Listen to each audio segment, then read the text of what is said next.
अस्सलाम वालेकुम। आज हम कहानी सुनेंगे एक छोटे से बच्चे राजू की, जिसको अपने गांव से बहुत प्यार था और वो चाहता था कि उसका गांव बहुत खूबसूरत हो।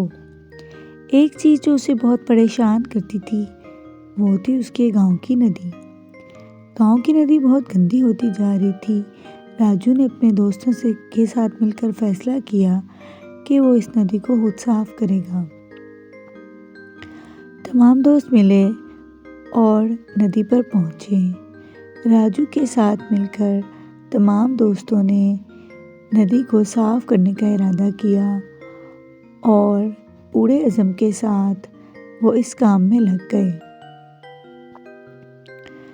सारे दोस्त मिलकर नदी से कचरा निकालने लगे।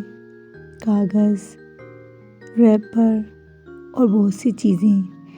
आहिस्ता आहिस्ता करते नदी का तमाम कचरा साफ हो गया और वो तमाम दोस्त बहुत खुश हुए कि वो अपने मकसद में कामयाब हो गए हैं।